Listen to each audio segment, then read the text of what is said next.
en grandissant, j'ai pris peur de fou. Non, mais si on reprend au début, il faut savoir, bah, je suis tombée malade sur les réseaux. Du coup, bah, j'ai eu un cancer et j'ai voulu en parler pour ouvrir plutôt. Et à cette époque, du coup, j'étais en couple avec quelqu'un qui s'était lancé sur les réseaux et qui s'était kiffé, juste qui tentait. Et je voyais entre la personne que je voyais et des fois cette timidité, et je voyais à quel point cette bulle, ça lui permettait de l'exploser et pour pouvoir sortir de lui-même un peu le meilleur et sa folie. Et je me suis dit, mais et après, 2 ou 3 ans après, parce qu'il voulait faire des levées de fonds, et en fait, ma vidéo tombait en premier. Et apparemment, ça leur empêchait de continuer leur business, en fait, tout simplement. Et ils m'ont dit, bon, bah, soit tu l'enlèves, soit t'as les avocats au cul. Et je recevais 90% d'amour, mais les 10% pas d'amour. Ils étaient méchants, violents. Et pour les raisons pour lesquelles j'étais là, soit la timidité, le fait de pas avoir confiance en soi, c'est des choses qui marquent. C'est des choses sur lesquelles j'ai dû travailler encore avec toi, en consultation après derrière, 8 ou 9 ans après, ça a été dur. Donc, c'est vraiment des choses qui m'ont marqué.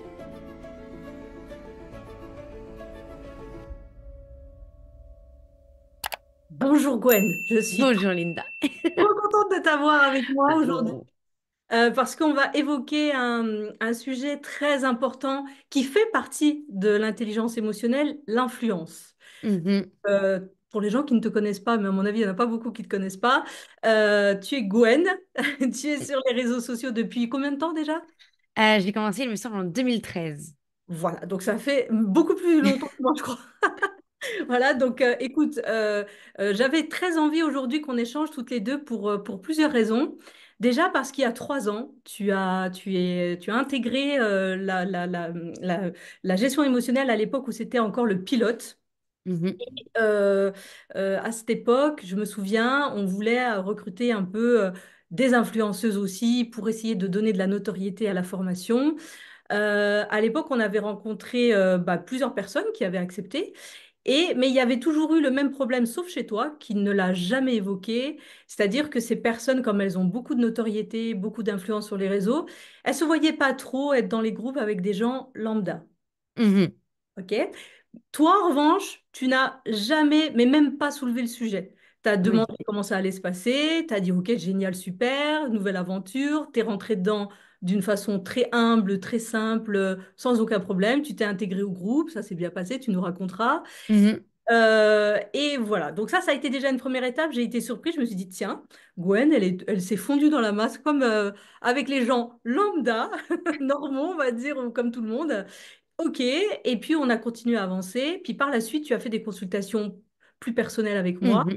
Et j'ai appris à te connaître un peu mieux et j'ai vu qu'en vérité, il y avait quelque chose chez toi que je ne voyais nulle part parce que tout le monde le sait sur les réseaux sociaux, je n'ai pas ma langue dans ma poche ou ma plume dans ma poche. Quand j'ai envie de dire quelque chose, quand je trouve que ce n'est pas normal, je le dis. Et je suis Mhm. jamais très sympa avec les gens qui sont dans l'influence et qui se contentent de leur notoriété pour briller.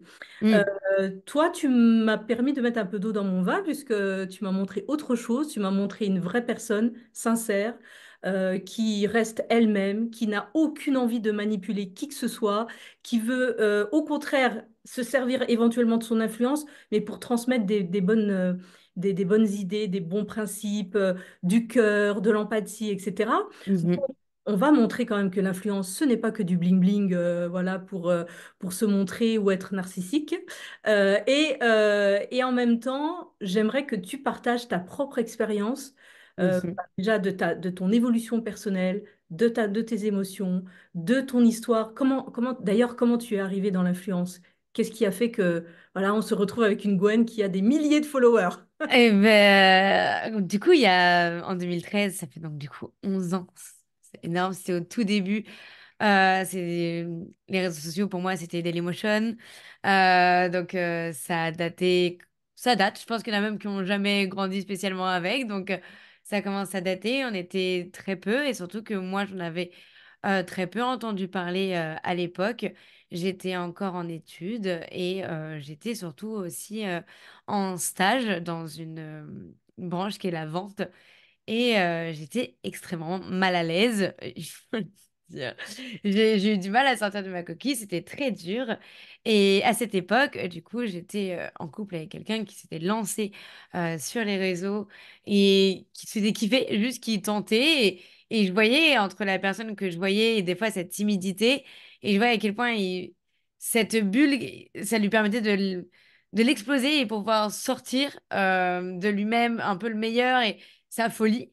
Et je me suis dit, mais donc ça peut aussi aider quelqu'un qui n'a pas confiance à avoir peut-être un peu plus confiance. Et après, j'ai commencé à regarder les femmes qui faisaient ça sur Internet, sur YouTube à l'époque. Et il y a eu beaucoup de choses, comme du coup mes études étaient dans l'esthétique. Il y avait beaucoup de phrases qui me gênaient sur le fait de certains produits qui étaient bons pour la santé, alors qu'au final, les ingrédients, si on est OK avec ces ingrédients-là, il n'y a pas de souci, mais il faut savoir être OK avec ces ingrédients et savoir qu'est-ce que c'est. Bref, je me suis dit, bah, moi, je vais en parler. À l'époque, je jouais aussi énormément aux jeux vidéo, mais ça ne se faisait pas en tant que femme de jouer aux jeux vidéo. Donc, je me suis dit, bah, je vais faire ce que je connais quand même pas mal, aller dans l'esthétique. Donc, commencer youtubeuse beauté. Et pour le coup, ça Tu avais m'a quel âge là, du coup, à cette époque? Tu avais quel âge? 19 ou 20 ans. J'ai Oui, commencé tard, hein. Les jeunes d'après ont commencé beaucoup plus tôt que moi, oui, mais bon, pour mais le c'est coup. jeune quand même, c'est jeune. Oui, mais je suis majeure déjà.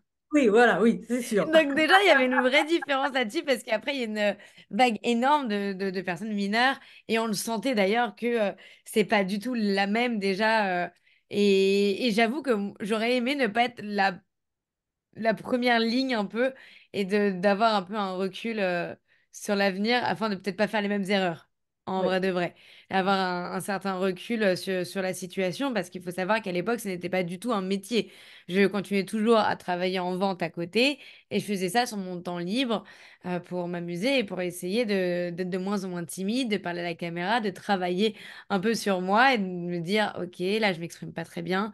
Là, j'ai dit beaucoup de donc, je dis eux, je panique, je suis pas très à l'aise. Ça fait une voix qui était difficile à poser et ça me permettait vraiment de travailler un peu plus sur moi.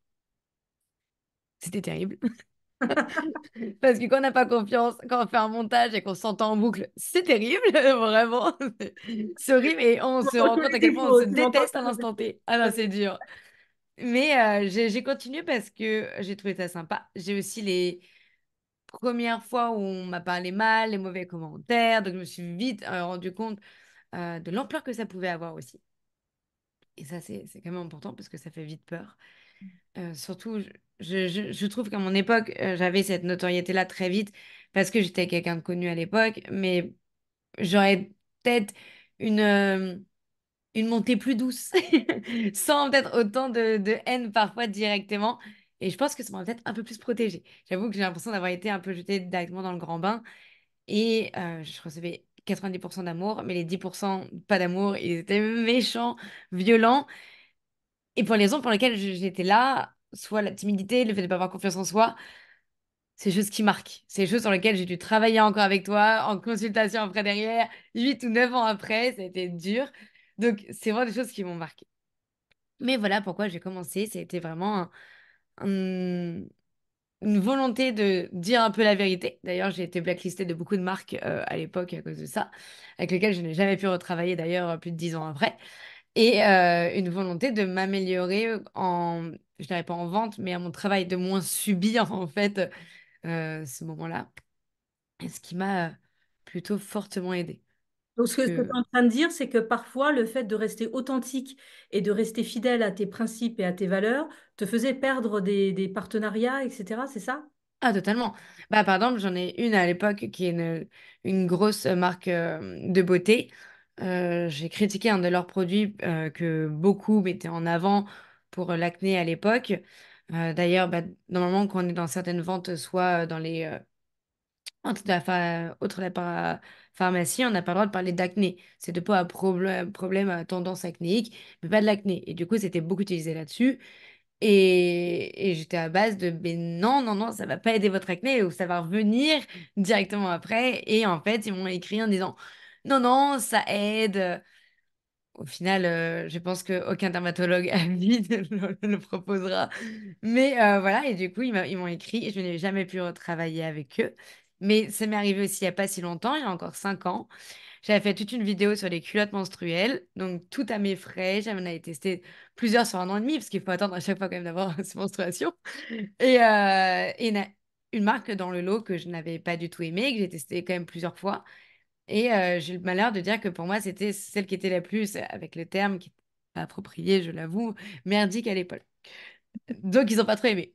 Voilà. Et en fait, il s'avère qu'ils m'ont écrit après, 2 ou 3 ans après, parce qu'ils voulaient faire des levées de fonds. Et en fait, ma vidéo tombait en premier.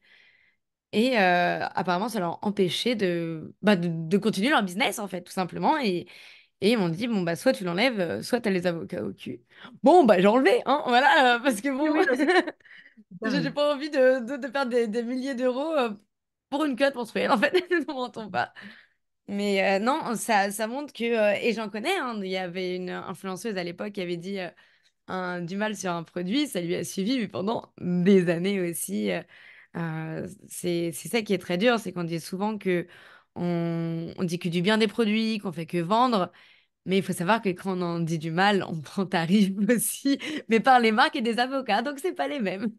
Oui, puis après, si c'est des grosses marques, c'est compliqué c'est le pot de fer contre le pot de terre, c'est Ah compliqué. ben, on Ouais. abandonne. Il y a même pas question. Autant sur le réseau, quand certaines personnes vont nous parler mal, on va essayer de se défendre un peu.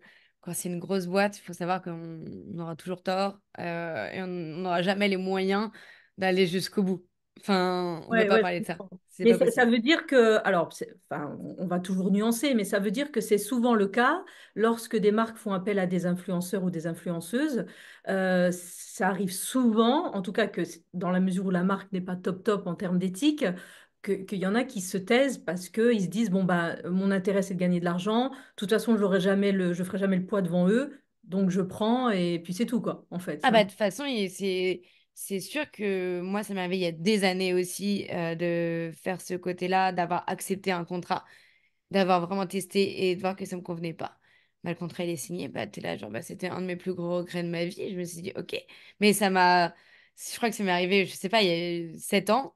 Et je me suis dit, ok, bah, la prochaine fois, je ne signe jamais rien avant de full tester. Faut jamais avoir une confiance aveugle, en fait, genre, c'est pas possible. Et après, c'est trop dur de dire que tu fais la promo de quelque chose auquel tu ne crois absolument pas. Et ça te remet en question. Moi, genre, je me rappellerai toujours, je me sentais tellement mal, j'en avais pleuré. Je me suis dit, Oui, ça veut dire que toi, ça ton te fait chèque, il a pas le même goût à la fin. Vraiment, faut le dire. ça te fait un réel cas de conscience. Tu as Ah, vraiment un cas c'était de horrible. conscience. Ouais. Mais moi, je pense que des gens comme toi, c'est très rare. Vraiment, honnêtement. Parce que la plupart, quand même, on le voit. Hein, on voit sur les réseaux, il y a des gens quand même qui font la promotion, pas que de produits cosmétiques, mais en tout cas, Hmm. qui sont quand même, bon, on va passer les mots les noms d'oiseaux, mais en tout cas, ils le font. Ils s'en mettent plein les poches. Ils ont de plus en plus de followers. Et parce qu'ils ont de plus en plus de followers, eh bien, on va leur donner une crédibilité qu'ils n'ont pas, puisque la crédibilité viendrait plutôt de valeurs comme les tiennes, qui est, bah, moi, je ne vends pas un produit, je ne fais pas la promotion d'un produit auquel je ne crois pas. Et si en plus, il va pas dans mes valeurs, dans mon éthique, bah, je ne Hmm. vais pas le mettre en avant, parce que je vais dire à des gens qui vont me faire confiance d'utiliser un produit, alors que je sais pertinemment que c'est pas bon, ou en tout cas, voilà, il n'a pas été fait dans les meilleures conditions, quoi. Bah, c'est sûr, mais après, je pense que c'est une question de valeur et comment. euh, J'ai grandi. En fait, quand par exemple je propose un produit et que je le mets en avant, je sais que ma mère potentiellement va l'acheter. C'est bête, hein, mais je vais pas mentir à ma maman. C'est pas possible. Et je sais qu'il y a mes meilleurs amis. En fait, tous ceux de mon entourage ne sont pas sur les réseaux. Donc, en fait, je me dis en premier lieu, je parle à mes proches. Et Oui. donc, c'est parce que je vais pas faire un compte rien que pour eux en disant, ah, surtout n'achetez pas ça. Mais non, je vais être vraiment telle que je suis. Et comme ça, quand je me retrouve avec eux, je suis aussi bien que quand je rencontre des gens qui me rencontrent d'ailleurs que sur mes réseaux. Je trouve ça affolant d'ailleurs. Il y a encore 6 mois, j'ai fait une rencontre. J'ai passé un moment exquis. C'était trop bien parce que je sens qu'on a des valeurs très similaires, même si on n'a pas les mêmes façons de penser. C'est doux. En fait, il y a quelque chose de doux entre nous et j'apprécie énormément. Mais c'est pour ça qu'en fait, vendre un produit qui ne me correspond pas, c'est dire que j'arnaque mes proches, ma maman. Et là, à partir de là, moi, dans ma tête, c'est impossible. Genre, vraiment, Mais c'est pas j'adore possible. ce que tu es en train de dire, Gwen, mais si seulement tout le monde pouvait parler comme toi, mon Dieu! Mais parce que tout le monde n'a pas commencé pour les mêmes raisons. Nous, il y a Ouais, quelques années, il faut savoir qu'on gagnait pas d'argent. oui. Donc, on se faisait juste taper sur les doigts par plaisir. Vraiment. D'accord. Mais pour le coup, c'est venu après. Après, je pense que pour que ça parle un peu plus à tout le monde, on a tous peut-être des fois fait des choix dans la vie entre gagner de l'argent pour être à l'aise un instant T et après faire ce qui nous correspond vraiment. Mais des fois, on n'est juste pas à l'aise financièrement au point d'avoir ce choix. Moi, j'ai jamais été à l'aise financièrement au point d'avoir ce choix. Par contre, j'ai toujours un toit et celui de ma maman. Et je sais que c'était le coussin qui m'a toujours permis de pouvoir faire ce genre de choix aussi. Et il faut pas l'enlever. Tout le monde n'a pas ce genre de choix et je peux l'entendre aussi. Moi, je sais que quoi que je fasse, je peux gagner zéro, je serai chez ma maman au chaud quand même. Et ça, c'est une particularité énorme pour le coup. Non, mais ça, je le comprends, mais moi, je vois aussi des influenceuses qui ont, par exemple, mon âge, une cinquantaine d'années, Mm, qui mettent en avant certains produits, qui vont très bien financièrement, qui sont déjà très bien installés, qui peuvent très bien dire non, parce qu'elles ont une certaine notoriété qui leur permet de dire non aussi, et elles mhm, ne le disent pas. Elles le disent pas et elles le font. Ou alors, elles taisent volontairement parce que, voilà, l'image de soi, l'amour mm. propre, ces choses-là, font qu'à un moment donné, ben, ça prend le dessus. Mais avoir le courage vraiment de faire passer son empathie et son respect envers les autres avant son propre intérêt personnel, ça, je peux te garantir que c'est très rare. Même en dehors de l'influence. Humainement parlant, c'est très rare. Donc, Mm. félicitations à toi. Vraiment, c'est quelque chose d'appréciable et j'espère vraiment que ceux qui sont peut-être dans des situations où des fois ils hésitent et ils sont mal à l'aise, ils vont se nourrir de toi en se disant, ah ben non, on peut le faire et on va pas, enfin, ça va aller, on va trouver autre chose et on va avancer. Après, D'ailleurs, c'est plus dur de trouver autre chose, hein. Non, mais il faut pas se mentir que la voie la plus facile, c'est celle où t'es vilain avec les autres. voilà, c'est Au, ça. au final, je pense qu'à l'heure actuelle, il n'y a pas énormément de personnes dans ce monde qui ont énormément d'argent sans avoir écrasé énormément de gens. Bah, je pars un peu de ce principe et quand tu veux vraiment que de l'argent, si c'est ton principe même et il n'y a que ça qui t'intéresse, c'est une pensée personnelle, mais tu peux pas faire que du bien. Je suis pas certaine de ça. Et c'est quand tu renonces à de l'argent que tu peux te dire là où je vais. Mais il faut se rendre compte qu'on renonce à quand même quelque chose qui, à l'heure actuelle, est quand même très important dans la société. Oui, parce que la question à se poser, c'est est-ce que l'argent est le Graal du bonheur ou est-ce que, bon, bien sûr qu'on on veut avoir de l'argent, on est d'accord, mais des fois, trop d'argent va te faire basculer dans un état d'esprit ou te faire interagir avec des gens où ça va pas forcément être le grand bonheur. Tu auras de l'argent, mais tu seras peut-être pas aligné avec. Ou alors, il faut te couper de tes principes et de tes valeurs et de dire, Mhm, non, rien à faire, moi, il y a que l'argent, c'est mon roi, l'argent. exactement. À partir du moment où tu as des valeurs, eh bien, tu vas souffrir de l'autre côté. C'est-à-dire, il y aura un niveau où tu vas te mettre à souffrir, où tu vas subir, plus que Mm. tu vas être épanoui. Je suis bien d'accord avec toi. Et du coup, bah forcément, vu que tu es une empathique sensible, voire hypersensible, tu as préféré, toi, de prendre le chemin de celui qui s'alignait plus avec tes valeurs. Et donc, quelle a été la suite? C'est-à-dire, il y a eu un moment où tu as où tu senti peut-être que dans l'influence, tu t'es dit, ah, génial, ça marche, etc. Et donc, tu as rencontré quelques écueils comme ceux que tu viens de nous raconter. Et qu'est-ce qui s'est passé après? Qu'est-ce que tu t'es dit en grandissant, en évoluant, etc. En grandissant, j'ai pris peur de fou. Non, mais si on reprend au début, il faut savoir, bah, je suis tombée malade sur les réseaux. Du coup, bah, j'ai eu un cancer et j'ai voulu en parler pour ouvrir plutôt aux gens bah, le physique que tu as aussi quand tu es malade. Enfin, des fois, ça se voit. Et alors, je l'ai ouvert, cette porte, mais ça n'a pas été facile. On parle souvent que les mauvais commentaires, c'est que sur les réseaux. Il faut savoir que ça va aussi dans la vie réelle, au final. Donc ça, c'est important de se le dire. Hum, Donc, il y a toute cette époque où je me suis dit, OK, OK, donc je suis connue. Pas spécialement par les bonnes raisons, parce qu'au final, c'est parce qu'on m'apporte du soutien, donc très gentil. Enfin, j'ai eu beaucoup de soutien, il faut pas se mentir non plus là-dessus. Mais on m'a connue parce que j'étais malade aussi. Et après, je me suis séparée des personnes avec qui j'étais. Et là, ça a été le grand changement. C'était comment me refaire une place en tant que personne, en tant que femme. Est-ce que je me sens femme d'ailleurs? Parce que du coup, j'étais malade très tôt et je me suis jamais sentie extrêmement femme comme j'aurais aimé. Donc, j'ai dû avoir travaillé tout ça, mais en étant sur les réseaux. Sur les réseaux, on dit non, mais là, t'es moche, là, t'es si, t'es là. Putain, je me trouvais quand même vachement bien aujourd'hui. Bref, il y avait tout un côté où c'était un peu compliqué de grandir avec les réseaux.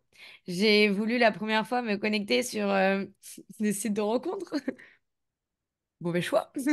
On me reconnaissait, c'était la pire erreur que je pu faire. Donc, non, en fait, il y a plein de petites étapes comme ça qui ont été faites. Et j'ai continué. Mais dès que je voyais qu'une vidéo marchait, dès que je voyais que je pouvais avoir de l'ampleur toute seule, je m'auto-sabotais.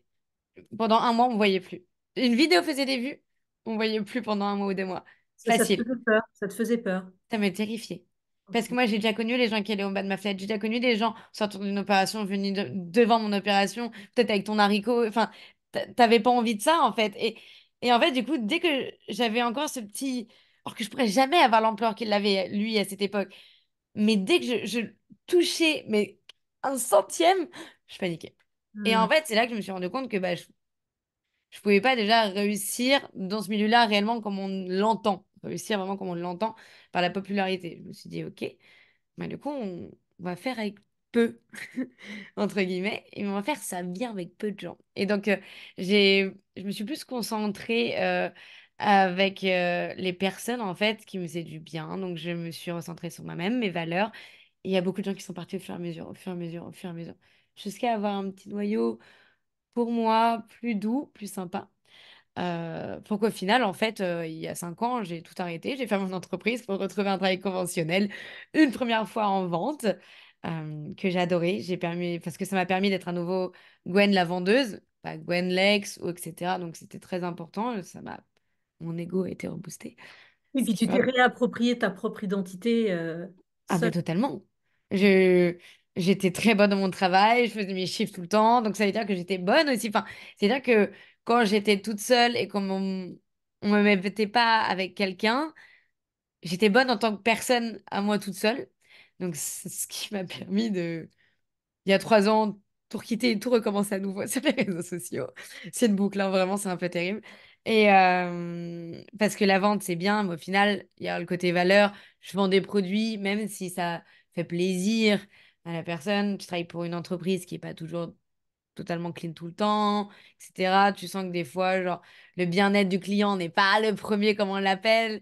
Donc, il y a plein de choses comme ça. Je me suis dit, non, ce n'est pas possible. Enfin, c'est pas ce que je vais faire de toute ma vie, ça, c'est sûr.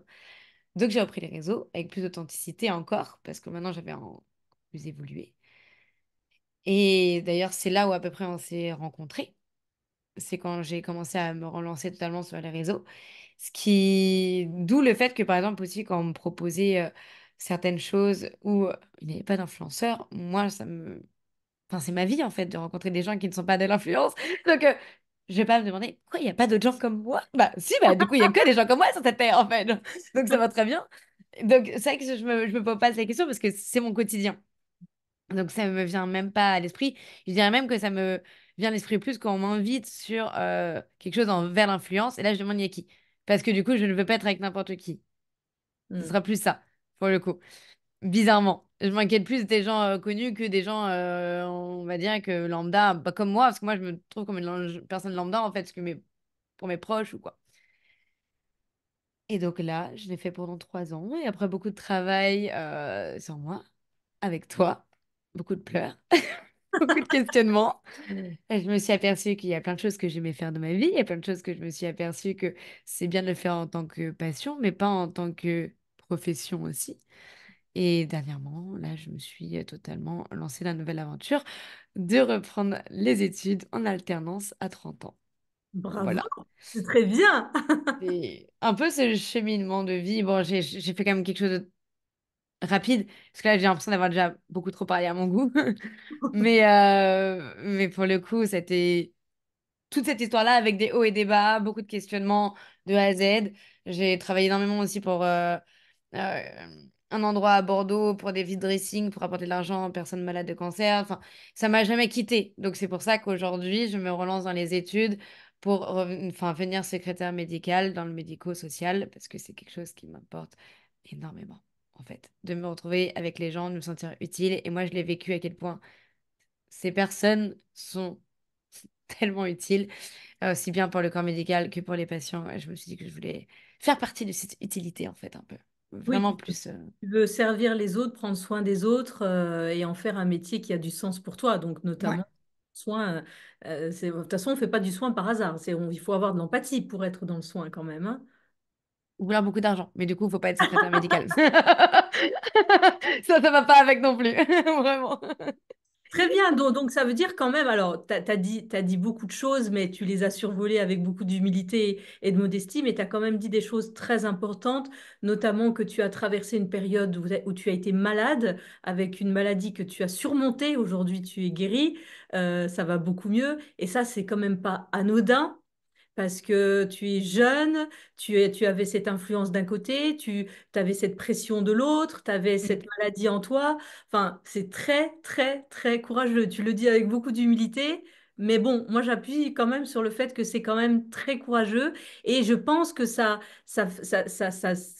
confirme la sensibilité dans laquelle tu es et que tu ne peux pas penser qu'à toi. Tu as tellement été touché toi-même au fond de toi que tu ne peux que te mettre à la place des autres, avoir de l'empathie, et tu ne pourras pas faire des choses qui ne s'alignent pas avec, enfin en tout cas ça n'aura pas de sens pour toi, Mm. de te nourrir que toi, ton petit ego, ta petite personne, etc. On aime tous bien évidemment être appréciés, on aime tous bien évidemment avoir des contacts et influencer, mais d'une bonne façon les autres, mais chez toi elle a une limite vu que tu es très consciente. Déjà très tôt dans ta vie, tu sais ce que c'est de te dire, ah, peut-être là, je risque ma vie. Peut-être. Mm. Je vais me battre. Donc, je vais me battre, je vais m'en sortir, etc. Donc, derrière ça, il y a quand même quelqu'un de très battante et de très sensible aussi, bien sûr. Mais ça, c'est important de le dire quand même parce que c'est quand même un des points. Alors, je sais que tu es très modeste, mais il faut le dire. Il faut Non, le en fait, non, mais c'est plutôt bah, quand on a fait nos ensemble nos heures parce que en final, j'ai jamais l'impression d'avoir été une battante. Pourtant, je donnais tout à cette époque et je faisais encore des vidéos. Je me suis montrée bah, crâne chauve, littéralement en vidéo, et je prenais tarif sur les réseaux sociaux en disant que je ne devrais pas me montrer comme ça pour le bien des autres. Je- Comment ça pour le bien des autres? Mais je sais qu'il y a des choses comme ça qui sont passées dans ma vie. Mais en fait, on m'a enlevé un peu cette victoire aussi à certains moments de ma vie. Et du coup, je le vois plus comme ça a été une période. Mais j'ai pas l'impression d'avoir une être combattante. J'ai l'impression qu'aussi, souvent, quand après j'allais moins bien, plus tard, émotionnellement, par des choses qui pouvaient se passer dans ma vie, on me disait, non mais ça va, t'as connu pire. Et du coup, on me l'avait mis sur une échelle. Et au final, j'ai l'impression que j'avais plus le droit d'aller mal. J'avais plus le droit de me poser ces questions, justement. Genre, je devais juste aller tout droit, m'en foutre de tout. Go, quoi, mais les autres, mais tu t'en fous, t'as vu ce que t'as vécu. Et en fait, j'ai plus vécu comme on essayait de me désensibiliser du monde, le fait qu'il m'est arrivé ça. Et moins ce côté combattant et que j'ai vécu un avant et un après réel, mais plus sur j'ai envie d'aider les autres forts. Et les autres, ils comprenaient pas ça, en fait. J'ai l'impression que j'étais seule tout le temps dans ce monde-là. Et donc, je pense qu'à un moment donné, je me suis dit, bah, moi, j'ai eu un cancer. Hmm. Point. Et, et Fini. qu'est-ce que tu as observé? C'est-à-dire, les personnes qui viennent vers toi de par l'influence que tu as construite au fur et à mesure des années, est-ce que tu sais pourquoi ils viennent vers toi? Qu'est-ce qu'ils aiment de toi? En vrai, j'ai dit un truc terrible. Maintenant, on vient plus vers moi parce que, euh, enfin, ça fait longtemps en fait que que je suis plus dans la hype un peu. Enfin, je suis plus dans le in des gens qu'on a envie d'inviter, spécialement dans les vidéos. Et d'ailleurs, du coup, quand on m'invite, j'ai l'impression que j'ai une chance qu'on m'invite et c'est pas eux qui ont une chance de m'avoir. Donc j'ai mis longtemps avant de me dire ça aussi en me disant non, s'ils m'invitent, c'est qu'ils savent que je suis exceptionnelle. Sur certains points, du moins. Pas sur tout là, mais voilà. Enfin, du coup, je pense que j'avais une certaine valeur. Et je pense que c'est pas celle des réseaux sociaux, après on parlait, mais plutôt moi en tant que personne, qu'on m'a invité derrière. Et j'ai mis du temps avant de me rendre compte de ça. Genre, je sais à l'heure actuelle que si j'ai dernièrement fait des vidéos avec telle ou telle personne, c'est pour moi et pas pour mon influence. Parce que je les ai pas aidés à booster leur vue. Je sais que c'est pour moi en tant que personne. Et ça fait vraiment du bien Mm. qu'ils pouvaient inviter d'autres personnes qui seraient plus intéressantes dans leurs vidéos, intéressantes au niveau stats. On m'invite moi pour ma personnalité et parce qu'ils passent un bon moment avec moi. Ça, c'est un booster d'ego aussi, par contre. Mais ça a mis longtemps avant de... Oui, ça veut dire Voilà. de te reconnecter à ton estime de toi par rapport à Mm, tout ça, quoi. Mais en même temps, à ta décharge, c'était compliqué. Parce qu'à un moment donné, tu étais dans l'ombre d'une personne, après, tu t'es retrouvé face à toi, en plus malade, etc. C'est pas évident. C'est pas évident de mm. connaître ça prend du temps et c'est difficile quand même. Très bien. Et du coup, comment tu peux nous décrire un petit peu plus dans le détail Comment tu as traversé cette gestion émotionnelle? Quels ont été les moments clés? T'en as déjà donné quelques-uns, mais en tout cas, là, si on met la loupe sur ton parcours émotionnel. D'ailleurs, quand tu as travaillé dans les groupes et tout ça, ça se passait très bien, parce que Mhm. raconte-nous un peu comment c'était. Je pense que j'aurais dû faire ça avant. Je dis qu'il faut en faire depuis la maternelle, mais on m'écoute Ah pas. non, mais vraiment, bah, je me rappelle de mes toutes premières vraiment relations, de ne pas du tout gérer mes émotions, d'être très dans l'énervement. Et même, je me vois des fois avec ma maman lui en vouloir de pas juste me donner du temps, d'en pleurer et d'être mal alors qu'elle donnait tout parce qu'on était enfin, on était sur un divorce. Et je lui en voulais juste qu'elle on sortait pas à deux et je comprenais même pas le fait qu'une maman elle essayait de tout gérer déjà pour moi et je le prenais trop et ça me submergeait. Je me rappelle vraiment de moments où j'étais submergée et c'est vraiment au fur et à mesure des années. Donc j'avais déjà commencé à Bordeaux, j'étais suivie par une psychologue déjà. Donc ça a été le premier et ce qui m'a fait prendre cette psychologue, c'est que dans les pourquoi il faudrait l'apprendre, on va dire, il est marqué gestion émotionnelle. Et là, ça m'a parlé. Je me suis dit, j'ai pas envie d'aller spécialement dans mon avenir, dans mon futur, dans... Non. Là, j'ai envie de me gérer moi à l'instant T, là. Là, c'est plus possible. Là, je le vis trop mal. Et j'ai pas envie qu'on se parle spécialement de trauma, quoi. Là, je me dis ça, ces émotions-là, c'est maintenant. J'ai pas envie d'être la faute sur Pierre, Paul, Jacques. Non, c'est moi qui dois me gérer maintenant. Là, c'est pas possible. Donc, c'était la première déclic.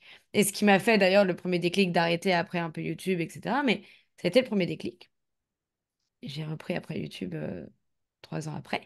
Et c'était après le deuxième déclic bah, avec toi. Et j'ai vraiment accepté. Mais c'était un gros pari parce que de parler devant des gens, euh, c'était pas facile. J'avais l'habitude de la caméra, bizarrement, hum, mais pas devant des gens. Souvent, je faisais des caméras toute seule, moi. Enfin, en vrai, en fait, on est suivi par des milliers de personnes, mais on est 95% du temps seul devant notre caméra, seul devant notre montage. Donc là, je devais parler de mes émotions avec des gens. Mais c'était Plus de hyper masque, intéressant. il n'y avait plus de caméra, il n'y avait plus rien.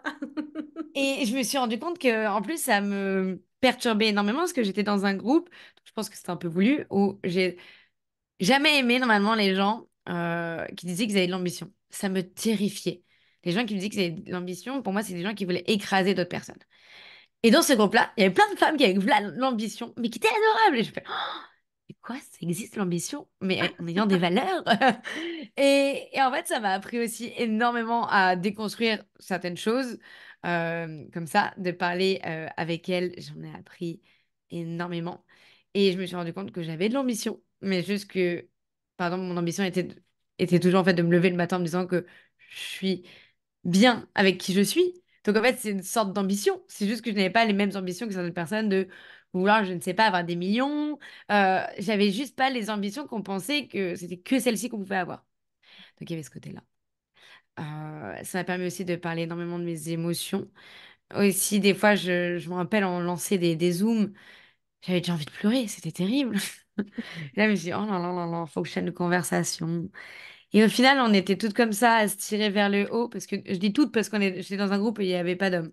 Mais je sais Oui. qu'il y a des groupes avec des hommes. Oui. Mais en tout cas, moi, dans mon petit groupe, parce qu'après, on a fait des gros zooms à plusieurs, et là, il y avait aussi des hommes. Mais, euh, mais pour le coup, tous les exercices que tu as fait, tu nous as fait faire, je trouvais ça très parlant. Je pouvais mettre enfin des mots sur ce que je comprenais. Je dis pas que je me suis gérée comme ça du jour au lendemain et encore maintenant, le nombre de fois où ça monte. Au lieu de mettre 2 jours pour que ça redescende, je mets 10 minutes, mais C'est bien. c'est monté, quoi. Mais c'est waouh, de comprendre qu'en fait, on est submergé par nos émotions, que ce soit la tristesse, la colère, le dégoût, enfin, il y en a plein. Et c'était hyper intéressant. Moi, à l'heure actuelle, je sais pas comment j'aurais pu m'en sortir si j'avais pas géré mes émotions. Je pense que j'aurais tout claqué du jour au lendemain, pas bien. Je sais pas. Je sais pas ce que je serais devenue, mais Oui, pas. ça veut dire qu'aujourd'hui, tu t'es plus en pilotage automatique, c'est-à-dire tu as des émotions, bien évidemment, Mhm. mais tu arrives mieux à les observer, tu arrives mieux à prendre du recul et du coup, tu réponds mieux aux situations, tu réagis plus comme... Mhm. comme tu aurais pu réagir avant. Et donc, ça te fatigue moins, ça te permet d'adapter des réponses qui sont mieux pour toi et ça évite d'avoir des ascenseurs émotionnels un peu terribles trop régulièrement, quoi. Bah, j'en ai quand même de temps en temps, on va pas se Normal, mentir. on en a tous. Non, il y a des fois c'est plus dur. Il y a des sphères qui sont plus dures que d'autres. Par exemple, ma sphère intime me touche extrêmement. Donc, pour le coup, ça, c'est quelque chose qui va en plus empiéter sur mon professionnel, ça empiéter sur tout, ça va me vider de toute une énergie qui va être énorme. Mais j'ai envie de m'améliorer. Je sais que certaines choses, le souci venait de moi. C'est pas que les autres déjà aussi. Et, et du coup, j'ai envie de le travailler. Et je le travaille toujours. Et j'ai l'impression que ça ne se terminera jamais. Parce qu'il y a parfois des situations qui vont nous faire découvrir certaines émotions, peut-être enfuies, et il va falloir les regérer, alors qu'on l'avait peut-être pas vraiment vécu comme ça. Donc, pour moi, c'est un éternel, en fait, recommencement d'apprendre encore et encore et encore à se gérer. Je pense une étape qui va être très dure, par exemple, c'est un jour je deviens maman. Je pense que, non, mais je pense que ça sera de l'émotion euh, très dure aussi. Donc, je pense que chaque étape de ta vie, les émotions sont différentes aussi. Donc, il faudra apprendre Et un peu à après, les gérer. tu auras d'autres outils quand tu seras maman. Il va y avoir d'autres choses qui vont arriver. L'amour de l'enfant aussi qui va t'aider. Enfin, il y a tellement de paramètres. Faut avoir confiance. Ça va bien se passer. Je pense que ça va Ouais. aller. Mais justement, est-ce que tu as identifié dans ce parcours que il y a des choses que tu faisais et que tu fais plus ou qui t'envahissaient et qui t'envahissent plus comme avant ou voire plus du tout? Je pense que la chose la plus, c'est de m'enfermer dans une bulle. Avant, je disais toujours, non, mais de toute façon, quand je vais pas bien, faut pas me parler. Faut me laisser. Oui, mais pas 3 jours, pas une semaine. Vraiment. Non, peut-être que t'as déjà eu ton temps, là, Gwen. Faut arrêter. Et en fait, oui, et maintenant, je vais le dire, est-ce que je peux avoir 10 minutes à moi, le temps de me recalmer, etc., de me retrouver, de me recentrer. Mais ça n'a pas duré pareil. Hmm. Et Hmm. ça, niveau énergie, oh, c'est fou. C'est un gain énorme. Et donc ça, je pense qu'il va y avoir ce côté-là. Dans le travail, quand on me dit quelque chose qui m'énerve, parce que ça peut arriver quand même, hein, euh, je vais réussir à prendre le temps de pas directement, oui, tout bazarder. Je vais me poser. Est-ce que je peux avoir plus de détails, etc. Et je vais essayer de le prendre le plus calmement aussi. Je vais aussi, dans les émotions, euh, je pense que c'est plus. Je pense en fait je m'énervais très vite. Et ça m'arrive encore de temps en temps. Mais je redescends très vite. Et maintenant, je demande, par exemple, à mon copain à l'heure actuelle, mais de me dire si voilà, là, t'es énervé. Parce que des fois, je me rendais pas compte. Et que dès qu'il me le dit, c'est vrai que j'ai l'air énervé là. Oh ouais, ouais, ouais, j'ai l'air énervé. Et en fait, ça me calme direct. Voilà. Oui. Ouais, de Ok. prendre du recul, d'observer plutôt que de réagir, bien En sûr. fait, j'ai demandé aussi de l'aide de mes proches de temps en temps en me disant, bah, si je me rends pas compte, c'est pas que je vous aime pas. Donc, si vraiment juste vous pouvez me dire une petite phrase, et du coup, ça m'énerve plus. Avant, on m'aurait dit, oh, arrête de t'énerver. Je l'aurais pris un archi mal, mais non, je suis pas énervée. Je suis énervée. Je l'entends. Je veux du coup me calmer très vite. Donc ça, c'est une grosse différence. J'accepte le fait qu'on me dise aussi qu'il y a certaines façons de comment je réagis qui est problématique à l'instant T et qu'on me dise littéralement, là, tu ne gères pas tes émotions. Et je fais, ah. Enfin, je fais, comment ça, je gère pas mes émotions, c'est faux. Là, c'est vrai. Attends 2 secondes. Genre, je remets tout à point 2 secondes et hop, ça repart. Et ça, c'est une énorme différence. Avant, je me mentais des fois. C'est faux, c'est toi le souci, c'est pas moi. Évidemment. Et Évidemment. un souvenir dans un Zoom où j'avais parlé, on avait discuté, on avait parlé du thème des narcissiques. Je me souviens d'une de tes réactions parce que justement, j'expliquais que dans l'enfance, ils ont été choqués, etc. Enfin bon, voilà, il y a eu des chocs qui ont fait que ils n'ont pas construit leur moi. Et je me souviens, tu m'avais dit, mais oui, mais les pauvres, comme ils ont souffert dans l'enfance, on peut pas, il faut être gentil avec eux, en gros. Et je me souviens que je me suis dit, ah là là là là, enfin, je connais bien ça, parce que moi, la première, hein, je faisais comme ça. Je me disais, on va forcément trouver des solutions. On va forcément, en mettant de l'amour, les aider. Mais par contre, dans la vie, il faut vraiment apprendre à faire la différence entre ceux qu'on peut aider. Bien évidemment, si on peut les aider, il faut les aider. Mhm. Et il y en a, ça ne sera pas possible. Ça veut dire ils sont comme ça. Ils sont structurellement comme ça. Et ils peuvent être dangereux, justement, pour Mhm. les gens qui ont de l'empathie et qui sont capables justement de se sacrifier pour aider les autres. Je me souviens de ça. Et puis, il y a une autre étape aussi que j'ai trouvée importante chez toi, mais ça, je l'ai plus vu en consultation privée. Quand tu as été guéri, que tu as su que ça y est, c'est bon, que tu peux enfin voilà, revoir l'avenir avec sérénité, etc. Je t'avais dit, tu sais, Gwen, c'est pas anodin ce qui est en train de t'arriver. Tu vas voir que il y a beaucoup de choses qui vont se réveiller en toi et, Mm. et cette nouvelle qui te donne l'autorisation de vivre pleinement, elle va avoir des répercussions forcément sur ton émotionnel et par la suite, tu n'as pas arrêté de faire des changements, des gros changements. Tu t'es dit, allez, bah maintenant j'ai envie de manger, je mange et alors voilà, c'est très bien. J'ai envie d'avoir les cheveux comme ça, j'ai les cheveux comme ça. J'ai envie d'être habillée comme ça, je suis habillée comme ça. J'ai envie d'arrêter l'influence et d'aller travailler, de reprendre mes études. Je reprends mes études. On sent que tu t'es autorisé. Maintenant, en fait, tu t'autorises à être toi pleinement, en fait. Mm. Et Bah, ça, ça, c'est un fait. C'est que, après que, quand j'ai arrêté bah, tout le traitement, on dit qu'on est en rémission partielle. Et donc, notre vie est un peu en stand-by. Tous les 3 4 mois, on doit y retourner, on doit refaire des examens. Et jusqu'à 1 an et demi, je crois, 1 an. C'est tard, hein, pour le coup. On m'a enfin dit droit dans les yeux à l'hôpital, tu es guéri. Et c'est la première fois que je l'entends. Donc quand elle m'a dit ça, déjà, j'ai fini en pleurs, mais bon, ça, c'est un fait. Je l'ai enfin entendu. Et du coup, même si maintenant j'ai des examens, on m'a dit, t'es guéri de ça.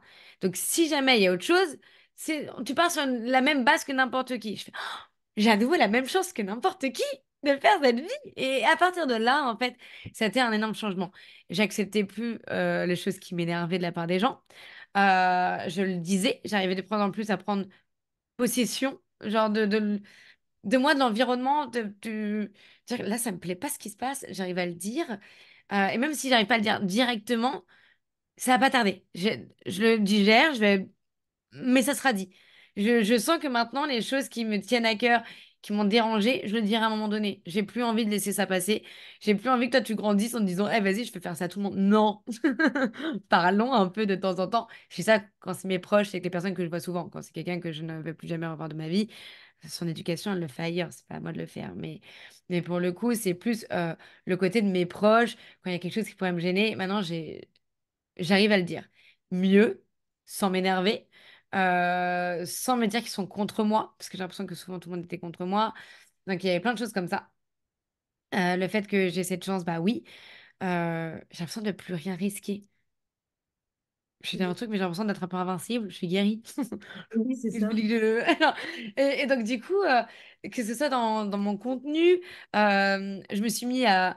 Ouais, tiens, ça me plaît. Je me suis dit, bah tiens, ouais, faire des revues de livres, ça me plaît. J'adore lire. Pourquoi? Ah, ça n'a rien à voir avec la cosmétique. Ah non, rien du tout. D'accord, très bien.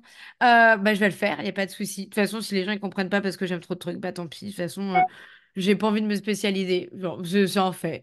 Après, il y a eu le côté, je le mentionne dans les lives, donc dans les lives Twitch. Ah ouais, on fait pas beaucoup de vues, c'est pas grave, on sera un très petit comité, un jeu de jeux vidéo, un de mes passions qui a toujours été depuis toute petite. Comment ça, les filles, elles n'avaient pas le droit? Maintenant, j'ai tous les droits de toute façon dans tous les cas, et maintenant, en plus, c'est clairement quelque chose qui est bien fait. Donc, je me suis dit pareil. Et quand je me levais de plus en plus le matin avec les réseaux, je me suis dit, oh, en fait, j'ai la chance de ne plus participer. Euh, je peux encore continuer parce que je pense que je le ferai un peu à côté, mais participer pleinement à que ce soit mon travail, ma rémunération totale dans ce milieu de la consommation qui ne me plaît plus du tout. Et là, je me suis dit, mais tu peux aussi arrêter. Et donc, du coup, je me suis dit, bah vas-y, let's go, on va reprendre bah, les études. Et je me suis dit, ok, pas n'importe lesquelles. Et je me rappelle, j'ai fait un Zoom avec toi. Je fais, écoute, il faut qu'on en parle. J'ai deux choix qui s'offrent à moi. Un qui est juste, je sais que je prendrai du plaisir. Je sais que je pourrais vendre parce que je suis connue sur les réseaux, en réalité. Donc, c'était une part aussi en mode genre, je vais prendre du plaisir, je vais m'amuser. Je vais leur apporter un peu de joie parce qu'ils auront toujours un petit quelque chose de moi. Donc, ils vont aimer ça. Et après, je fais, mais par contre, j'ai autre chose qui n'a plus rien à voir. Mais par contre, je crois que ça me rendrait vraiment. Enfin, ça me ferait plaisir d'avoir à nouveau un cadre, quelque chose. Et je t'ai vraiment parlé en me disant, maintenant, il faut qu'on en parle. Et là, tu m'as vraiment permis d'avoir le jour et la nuit dans ma tête. C'est que avant de t'appeler, je me suis dit, je choisis celui où je vais faire du plaisir tant aux gens. quand on a fini et que tu m'as parlé de moi, réellement, de tout ce qu'on a pu travailler, et je me suis dit, mais non, mais en fait, j'ai besoin de travailler avec les gens, j'ai besoin d'avoir un cadre, j'ai besoin d'avoir ci, j'ai besoin de faire ça pour les autres. Non, en fait, je n'ai pas envie de vendre un énième truc dans la vie que tout le monde a déjà. En fait, je n'ai pas envie de participer à ça. Même si ça me fait plaisir, et ben, je les ferai pour moi dans mon salon, il n'y a pas de souci. Et là, Et oui. et je me suis sentie tellement soulagée. Je me suis dit, ah, c'est bon, On je avait vais fait au le bon test, endroit. on avait fait le test Belbin là, qui définit un peu enfin, comment ta personnalité se sent le plus à l'aise dans le domaine du travail, quoi. Et effectivement, ça ressortait gros comme une maison qu'il fallait que tu aides les autres, toi, que tu sois au service des autres, hein, c'est clair. Hein. Mais c'est fou, c'est qu'on l'avait fait il y a quelques temps et j'avais le côté créativité parce que je venais de me relancer. Donc je sentais que j'avais peut-être des grandes choses, enfin je voulais faire de grandes choses entre guillemets, mais au fur et à mesure, je fais mais ces grandes choses, je les ai fait, j'ai fait des vues sur un tel truc, mais ça me rend pas joie en fait. S'il y a pas, ok, j'ai eu la créativité, ça me plaît, je sais ce qui peut plaire, je sais ce qui peut plaire sur le réseau, mais ça me va pas. Enfin, je m'en fous en fait de plaire pour avoir plus de vues, ça me convient pas et du coup je me dis ok. Et quand on a refait le test, je me suis dit, la créativité, je crois qu'elle est revenue presque à zéro. Genre, je crois qu'il y a eu un truc en mode genre, tu n'es plus créative du tout. Et là, dans ma tête, je fais, c'est vrai, je n'ai plus envie de créer spécialement, à part de la joie ou des choses comme ça, mais plus envie de créer pas, pour en parler. Je sais pas Ouais. comment on pouvait créer de la peinture ou des choses comme ça. Et j'avoue que ça, ça fait du bien. Bah, ça, c'est clairement. Je me rappelle toujours, la veille, j'en parlais à mon copain de mon autre objectif. J'ai le call avec toi. Et vraiment, je me sentais soulagée. Je fais, ah, c'est bon. Ah, c'est bon, je sais où je vais. Et depuis que j'ai choisi, oh, je me sens bien et tout cool. Vraiment, il y a tout qui coule. Il n'y a plus aucun débat. Il y a... Et oui, tu es aligné, tu es complètement aligné avec toi, quoi. C'est ça. Mais en revanche, moi, je continue de dire que, en loisir, ou comme tu veux, mais je pense que tu devrais continuer quand même à partager ce qu'il y a vraiment au fond de toi. Je pense que ça, c'est très important parce que tu aurais une bonne influence pour le coup, si on prend le terme de l'influence. Et je pense qu'il y a beaucoup, beaucoup, beaucoup de jeunes hypersensibles de ton âge, plus jeunes que toi, un peu plus âgés que toi, qui sont en quête d'authenticité sur les réseaux sociaux. Il y en a pas, enfin, il y en a de moins en moins sur les Ah, réseaux de sociaux. moins en moins. De Moi, l'opinion. de ce que je suis, en vrai, il y en a, je sais, qui me touchent encore. Vraiment. Et je suis vraiment contente de voir ça. Mais je sais aussi que ça se voit et je le vois dans les commentaires, dans tout. Par exemple, je sais que moi, enfin, c'est un compliment quand on me dit que je suis jolie. C'est agréable, mais je m'en fous que tu me trouves jolie. Mhm, En mhm. fait, euh, j'ai des choses à raconter. Je suis plus la plante verte, je suis plus la monstera qui grandit et qui devient de plus en plus belle au niveau de ses feuilles. Après, c'est pas ça que je trouve vraiment que important, dans le sens que là, c'est la tête que j'ai envie de mettre en avant. C'est vraiment ce côté-là. Et, et du coup, les conversations que je fais avec les gens sur mes réseaux sont 1000 fois plus intéressantes. Et même moi, je suis, mais même quand on parle de sujets qui sont compliqués comme la politique, etc., et que je ne suis pas d'accord avec les gens, que ça ne correspond pas à mes valeurs, j'arrive avec, mais ça, c'est vraiment toi qui me l'as appris aussi, à prendre aussi un peu le meilleur des gens et aussi de m'ouvrir et dire, OK, j'entends. Je n'adhère pas, mais j'entends et je trouve ça quand même intéressant. Parce que l'air de rien, on vit quand même avec des gens qui pensent comme ça. Il faut l'entendre qu'on vit avec des gens qui pensent comme ça. Et ça, il faut l'entendre. Et ça, c'est des ouvertures d'esprit que je n'avais pas spécialement aussi avant. C'est, ah, tu penses pas comme moi? Hmm. Là, c'est, tu penses pas comme moi. Si tu arrives à m'en parler, pourquoi tu penses pas comme moi? Et que tu arrives quand même, même si je trouve ça difficile de comment on peut avoir un certain raisonnement, si tu arrives à me parler sans me traiter, sans me cette conversation, malgré tout, pour moi, je la trouverais un peu intéressante. Et ça, je l'ai pas quand on me dit que je suis jolie. Mhm. Oui, oui, parce que c'est superficiel, c'est pas profond, c'est pas, enfin voilà, c'est C'est du. des choses comme ça, mais sur les réseaux, j'ai vraiment eu ce côté-là et je sens que de plus en plus sur les réseaux, les gens ils cherchent des choses authentiques. Et moi, on me met pas dedans parce que j'ai trop d'abonnés. Et du coup, les gens, ils ont peur des gens qui ont trop d'abonnés. Ils veulent des micro-influenceuses parce que qui dit micro-influenceuse dit personne qui n'exploitent pas encore leur argent, qui vont pas acheter du luxe, qui vont pas montrer leurs vacances de rêve, etc. Donc, les gens cherchent beaucoup plus des micro-influenceuses et les macro-influenceurs, donc nous, c'est ceux qui ont à partir de 200 000, il me semble. Euh, on fait peur. On fait peur parce que on se dit, mais en fait, elle n'a pas le même rythme de vie que nous. Mhm. Elle n'a pas le même argent que nous. Ah si, je la vie la plus simple du monde, genre, vraiment. Ouais, et moi, je me Et ça, souviens c'est d'une... important. Et oui, c'est très important. Je me souviens d'une conversation qu'on avait eue toutes les deux, tu sais, sur les injonctions par rapport au fait qu'aujourd'hui, on pousse les femmes à être libres. Alors oui, libres, pourquoi pas, mais avec cette idée que quand tu es libre, bah, tu fais pas des bébés. Si tu fais des bébés, ben, c'est d'abord ta carrière. Les bébés, c'est pas obligé, etc. On avait eu un petit échange là-dessus. Alors que, bon, ton opinion à toi, elle était plus, on va dire... naturelle dans le sens où d'avoir un bébé, pourquoi pas, c'est très bien et c'est pas un sous-métier d'être maman et c'est pas bah oui, tu auras certainement pas de notoriété parce que c'est banalisé puisque depuis la nuit des temps, les femmes mettent au monde des bébés, mais mon Dieu, qu'est-ce qu'il y a de plus beau en vérité sur cette planète que de mettre au monde un être vivant. Tu peux Mm. avoir une super boîte, ça n'empêche pas, hein, si tu veux monter une boîte, si tu veux te lancer, si tu veux avoir ton business, c'est pas gênant et ce n'est pas incompatible avec le rôle de mère. En revanche, aujourd'hui, on a l'impression que ah non, non, non, laissez-nous tranquille, le patriarcat, nous ne voulons pas d'enfants, on veut être des businesswomen, on veut être des gens qui réussissent financièrement, etc.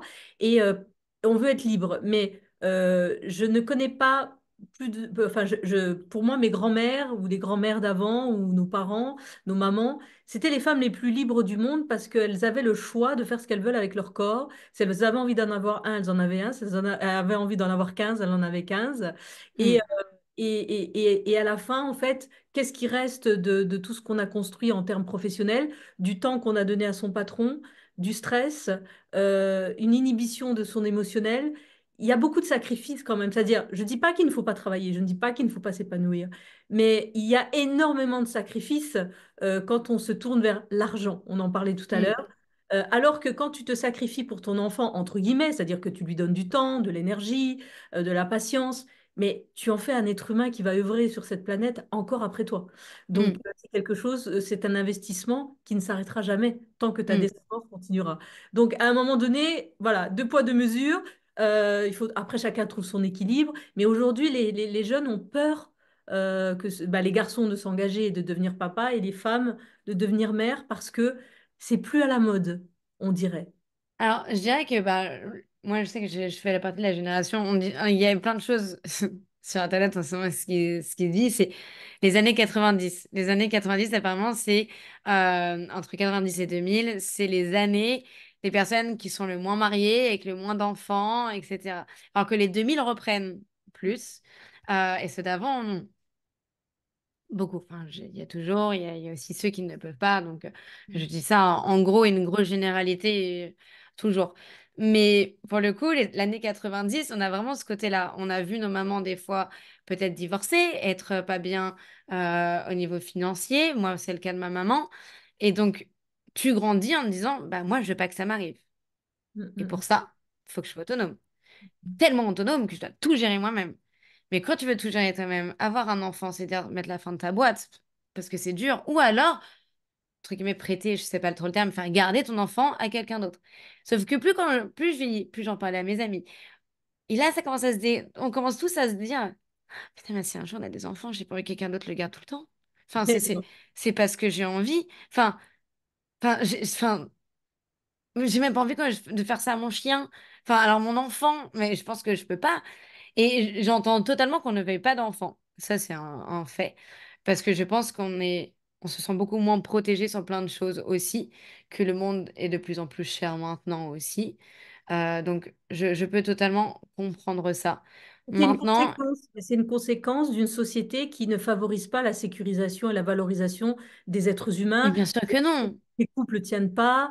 On a des schémas de parents avant où on a eu peur, où on n'a pas été en sécurité. Donc, je comprends que c'est une conséquence, mais c'est pas naturel en fait. C'est ça qu'il faut dire. Hmm, Je comprends qu'il y ait des filles qui aient peur, des garçons qui aient peur, ou des gens qui ça ne l'intéresse pas. Je l'entends, mais faut pas oublier que c'est une conséquence. Faut pas en faire parce que des fois il y en a qui prônent ça en disant non, c'est le patriarcat qui nous a imposé d'être maman. Non, il y a rien de tout ça. C'était naturel. hmm, Depuis la hmm, nuit des temps, nous sommes programmés cérébralement pour nous rapprocher les uns des autres, pour nous reproduire, pour hmm, garder l'espèce.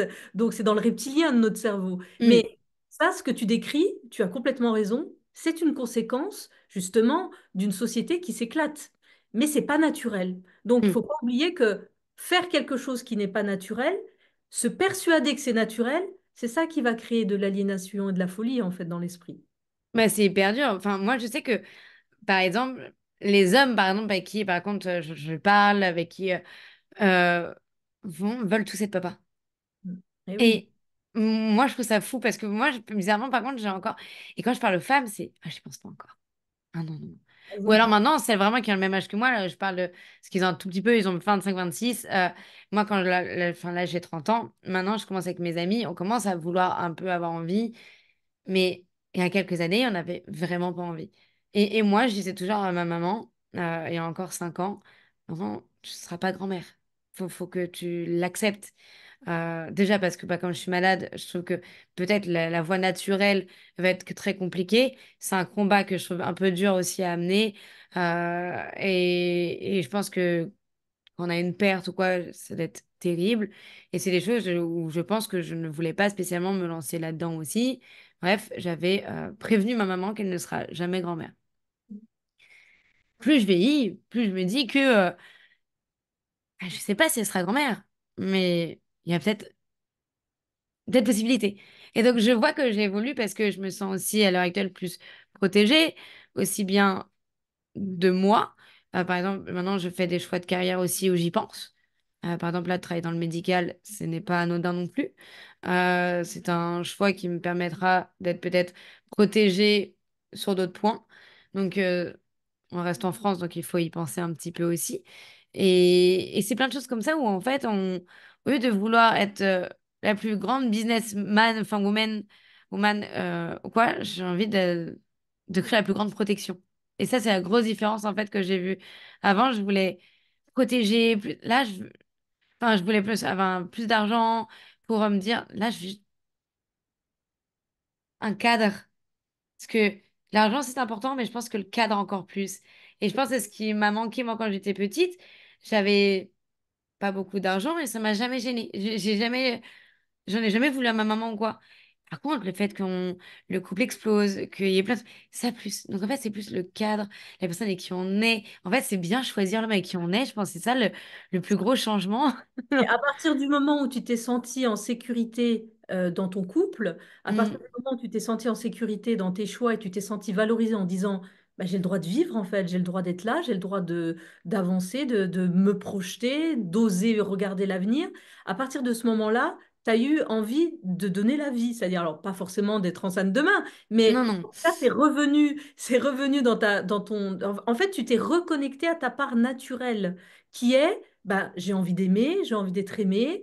Pourquoi pas de mettre au monde un enfant issu de cet amour-là, construire une vie où il y a un équilibre au quotidien, où je me sens en sécurité. Et donc, moi, je vais pouvoir recréer pour le futur enfant à naître, bah, je vais tout faire pour que l'environnement soit sécurisant et valorisant pour qu'il s'épanouisse et Mm. qu'il soit une personne enfin, qui s'épanouit, on va dire, en toute sérénité dans la famille. Après, c'est normal, tu as subi les conséquences d'une famille qui a éclaté. Forcément, tu as eu peur.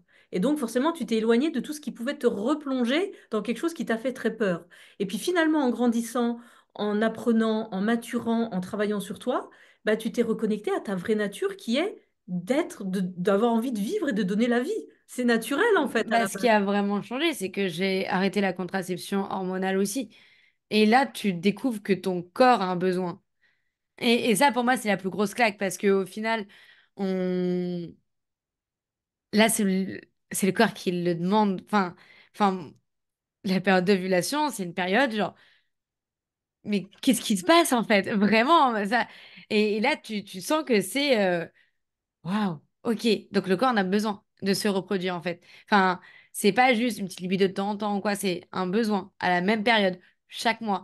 Euh, c'est quelque chose de fort Oui, en et fait. puis nous les femmes, c'est en tout cas quand on a cette ovulation, par rapport à toutes les hormones qui se mettent en route pour pousser l'ovule à être fécondé, puisque c'est pour ça qu'elle apparaît, ça nous pousse vers la relation, vers l'autre, mais on a besoin de se sentir en sécurité. C'est-à-dire, on a besoin Mm. d'être avec quelqu'un qu'on aime.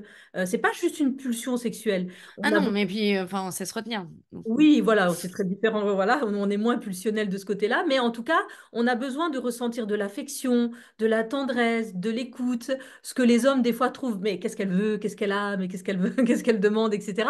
Mais c'est que de l'émotionnel en fait parce que on a besoin de se sentir en sécurité pour mettre notre corps dans un état de vulnérabilité extrême, parce que finalement c'est ça. Quand on tombe enceinte, on est très vulnérable. Mm, On est fragile, à tout moment on peut faire des fausses couches, etc.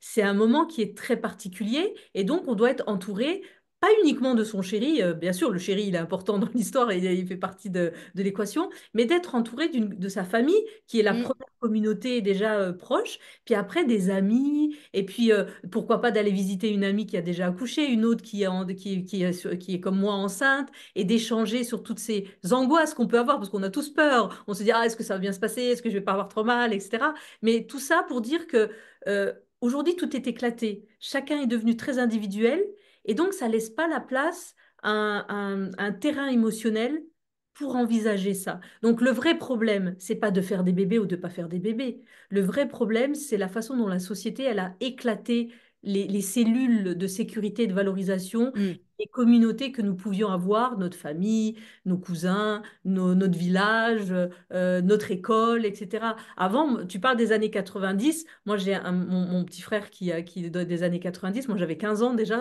à ce moment-là. Mais je vois très bien ce que tu dis. C'est-à-dire, on voit qu'entre nous qui sommes nés dans les années 70 et lui qui est né dans les années 90, ça n'a rien à voir. mm, C'est plus les mêmes codes. C'est plus, et même nous, des fois, on dit, mais pourquoi tu fais ça? Alors, il nous explique. Oui, mais j'ai pas le choix. C'est comme ça que ça se passe. C'est comme ça que les filles interagissent avec moi. C'est comme ça que moi j'interagis avec les filles. Nous, on est là, on dit, mais non, mais il faut pas faire comme ça. Oui, mais vous êtes à l'ancienne, etc. Voilà. Donc, on voit déjà. Mais nous, à l'ancienne, c'était quoi? C'était de créer le cocon et la racine. Même si d'ailleurs, je dirais même que ça a commencé à exploser, en tout cas dans la société occidentale, déjà dans les années 60. Déjà, ça mm. un petit peu, c'était pas encore très flagrant, mais on va dire les graines étaient déjà plantées. Nous, on l'a senti un peu, mais très légèrement dans les années 80. Mais alors vous l'êtes pris en pleine tête pour Mm. la génération En 90. fait, je pense que, et je pense que ça va revenir après un équilibre. Moi, je suis persuadée de ça, parce que je pense qu'il fallait tout éclater pour qu'on mette en évidence le fait qu'il y ait le choix. Mais là, on a l'impression qu'on prône quelque chose. Et c'est ça la grosse différence. Dans quelques années, je pense qu'il y aura un équilibre.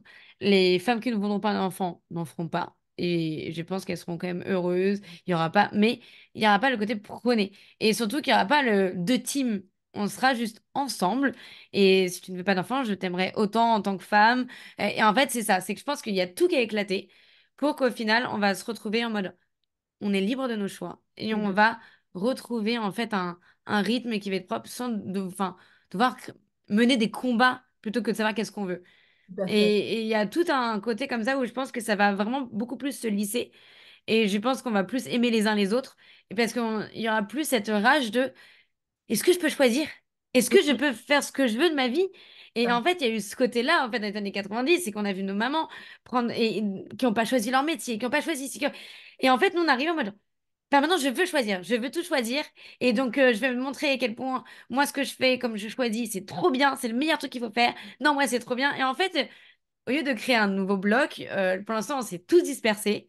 Mais je pense qu'en fait, il y a un moment donné où ça va tous se laisser, on va tous se regrouper, et on va tous s'aimer à nouveau avec l'ouverture d'esprit que tu peux faire ce que tu veux, bien sûr, tu fais le métier que tu veux, bien sûr. Et par exemple, si moi, il faut que je m'occupe, on nous trouvera un équilibre. Il y aura beaucoup plus de conversations sans que ça va être un débat et un combat. Mais exactement, en fait, ce que tu décris, c'est ce qu'on fait dans les émotions, c'est-à-dire qu'il y a la phase où quand tu es dans le film, tu réagis, donc tu es toujours en réaction, donc contre les choses qui t'arrivent, etc. Mm, Et donc, ben, tu souffres, forcément. Sinon, après, tu grandis en maturité et en régulation émotionnelle, et du coup, tu réponds, c'est-à-dire, OK, là, j'ai peur de faire des enfants, mais je réfléchis quand même. Pourquoi j'ai peur? Qu'est-ce qui m'embête?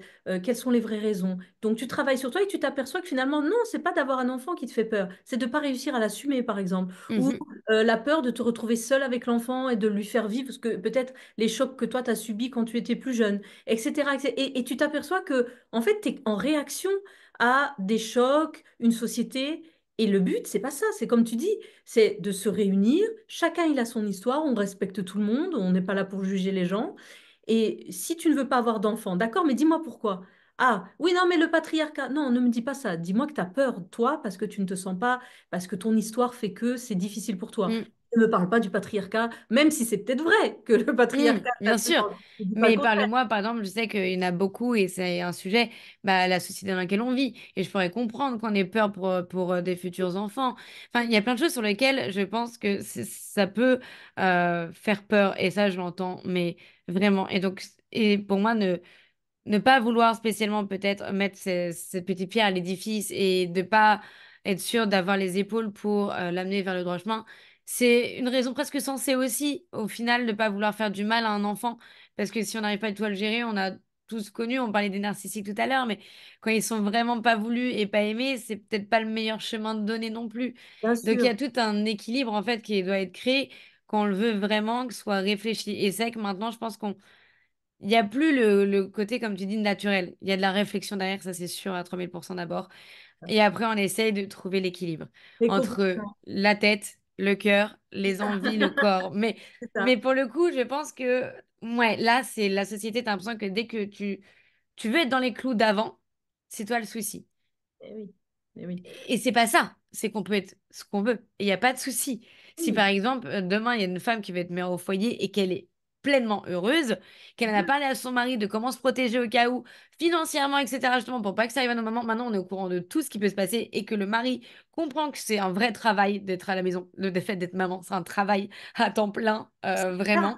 Et que du coup, en fait, toutes ces conversations qui peuvent éclater et dire, c'est pas bien d'être fait mère au foyer, c'est trop nul. Et si en fait, tu es juste avec les bonnes personnes avec qui tu peux avoir les vraies conversations, et de te Oui. sentir en fait en sécurité avec tes choix, et en fait, de final, d'être mère au foyer, mais tu as tout réussi en fait. C'est-à-dire que tu étais juste bien, tu as juste eu les bonnes conversations avec les bonnes personnes. Tout à fait, c'est l'environnement, c'est l'influence. Tu sais, il n'y a pas très longtemps, enfin, je suis tombée sur un Reels sur les réseaux sociaux d'une femme qui disait elle déteste s'occuper de son enfant. Puis elle le dit Hmm. très détendue, en fait. Oui, je crois que j'ai vu ça. Voilà. Et alors, elle le dit, elle explique, elle a l'air d'être très à l'aise avec ça, mais moi, je me suis tout de suite mis à ça. Enfin, je me suis dit, elle a dû vraiment peut-être avoir un choc postpartum ou peut-être une petite Hmm. déprime qui n'a pas facilité, on va dire, son lien. Ça peut arriver, ça arrive à beaucoup de mamans. On appelle ça le baby blues. Enfin, il peut se passer plein de choses, hein. Il y a plein de paramètres. Peut-être qu'à ce moment-là, elle a des vieilles névroses de son enfance qui sont remontées. Enfin, il peut y avoir plein de choses. Mais elle l'a dit comme si, et alors? C'est pas grave de ne pas avoir envie de s'occuper de son enfant. Mais moi, je me suis mis aussi à la place de l'enfant qui va entendre ça. Quand il aura 10 ans et qu'il va tomber là-dessus, ah, non, c'est Alors, terrible. même si elle aime son enfant, enfin, j'ose espérer qu'elle aime son enfant, mais pourquoi tu dis ça? Pourquoi tu prônes ça? C'est-à-dire, oui, peut-être que toi, ça a été difficile pour toi, on l'entend, En mais fait, ça, en parler, c'est pas mal, c'est prôner. En fait, c'est vraiment la différence. Discuter de tout, on peut, mais dire que c'est normal, cette façon de Moi, penser, j'ai écrit c'est à cette dur. personne. J'ai écrit à cette personne et elle m'a agressée en me disant, vous n'avez pas le droit de me juger. Mais j'ai dit, mais moi, je ne vous juge pas. Je viens essayer de comprendre qu'est-ce qui fait que vous le dites comme ça. Il y a des milliers de jeunes filles qui vont vous entendre. Il y a des milliers de femmes peut-être qui sont en train de vivre cette dépression. Et vous êtes en train de dire que c'est normal En fait, c'est ça. de ressentir un rejet pour son enfant. Non, après, vous avez le droit de faire ce que vous voulez, de vous en occuper, de ne pas vous en occuper. Et elle, Bien et sûr. elle, et elle me répond, non mais c'est bon, je l'ai porté pendant 9 mois, maintenant le papa, il peut bien s'en occuper. Mais je dis, mais c'est pas le sujet. C'est pas le sujet. Que le papa s'en occupe très bien, pourquoi pas? J'ai pas dit que le papa ne devrait rien avoir dans la... Mais oui, Et bah heureusement qu'ils s'en occupent aussi. quand on essaye de mettre du bon sens, en fait, dans quelque chose, parce que là, pour le coup, on est en train de vanter un trouble psychique. Hmm. Alors, de dire, je suis une femme, j'ai pas forcément envie de m'occuper de mon enfant tout le temps, ben, garde-le dans ta sphère privée, gère-le avec ton compagnon, ta famille, et puis fais ce qui est au mieux pour toi et ton enfant. Mais quand tu es une personnalité, on revient à l'influence, faut faire attention à ce que tu dis quand même, parce qu'il y a des Mais gens... surtout qu'elle avait plein de commentaires de femmes qui pensaient pareil. Oui, Et en fait, quand c'est ça, c'est le prôner, c'est tu ressens ça, tu veux en parler sur les réseaux sociaux. Est-ce que tu peux prendre un petit peu de recul et te dire, mais est-ce que c'est normal? Juste poser la question à la fin. Est-ce que vous trouvez ça normal que je ressente ça? Et que les gens puissent aussi débattre avec elle. Bah, voilà. je suis pas sûre que de trouver ça normal. Peut-être que là, il y a eu cet instanté, un truc pas bien. Et en fait, ça va recréer une conversation. En fait, c'est vraiment le Ah, prenez, mais c'est le fait d'avoir un avis à 100% et de penser en qu'il y a fait, que comme ça que c'est ouais, possible. Mais sur les réseaux sociaux, j'ai l'impression aujourd'hui que soit tu vas dans le sens de ce que la personne dit, ou sinon tu es qualifié de haters. Alors moi, je suis pas du tout haters de personne, mais elle a commencé à me dire, oui, mais des haters comme vous, mais je dis, mais moi, je ne vous déteste pas. Je suis venue vous dire que ça me fait mal au cœur pour vous, parce que vous avez dû vivre un moment difficile pour vous, parce que c'est quand même pas évident en Hmm. tant que mère de te sentir détachée de ton enfant. C'est pas agréable. Ah bah je pense pas, non. Soit tu es narcissique et effectivement, tu n'en as rien à faire parce que tu es structurellement narcissique et tu t'en tapes, ou soit tu souffres, tu es en pleine Hmm. déprime, etc.